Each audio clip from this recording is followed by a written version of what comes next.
تبخیر، ایویپریشن اور ابال بوائلنگ میں فرق۔ تبخیر، ایویپریشن۔ تبخیر ایک ایسا عمل ہے جو مائع کی سطح سے آہستہ آہستہ ہر درجہ حرارت پر ہوتا رہتا ہے۔ اس عمل میں صرف سطح کے سالمات مالیکیولز مائع سے نکل کر گیس میں تبدیل ہوتے ہیں۔ تبخیر سے ٹھنڈک پیدا ہوتی ہے۔ اس عمل کے لیے بہت کم توانائی درکار ہوتی ہے جو مائع کے اندر ہی موجود ہوتی ہے، اس لیے کسی بیرونی ذرے توانائی کی ضرورت نہیں ہوتی۔ ابال بوائلنگ۔ ابال ایک ایسا عمل ہے جو ایک خاص درجہ حرارت بوائلنگ پوائنٹ پر وقوع پذیر ہوتا ہے۔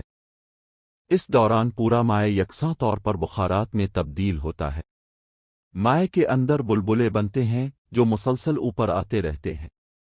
ابال کے دوران بیرونی فضائی دباؤ مستقل رہتا ہے۔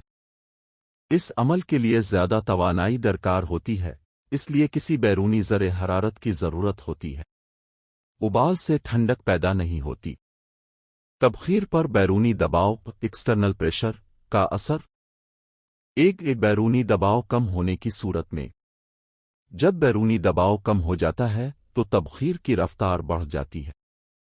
اس کی وجہ یہ ہے کہ مائع کی سطح سے نکلنے والے سالمات فوراً ہوا میں شامل ہو جاتے ہیں اور بہت کم سالمات واپس مائع میں آتے ہیں۔ دو بیرونی دباؤ زیادہ ہونے کی صورت میں، جب بیرونی دباؤ بڑھ جاتا ہے تو تبخیر کی رفتار کم ہو جاتی ہے۔ اس کی وجہ یہ ہے کہ سطح سے نکلنے والے سالمات دوبارہ مائع میں واپس آ جاتے ہیں، جس کے نتیجے میں تبخیر سست ہو جاتی ہے۔ ابال کے نقطہ بوائلنگ پوائنٹ پر دباؤ کا اثر۔ اگر بیرونی دباؤ زیادہ ہو تو نقطۂ ابال بھی زیادہ ہو جاتا ہے۔ اگر بیرونی دباؤ کم ہو تو نقطۂ ابال بھی کم ہو جاتا ہے۔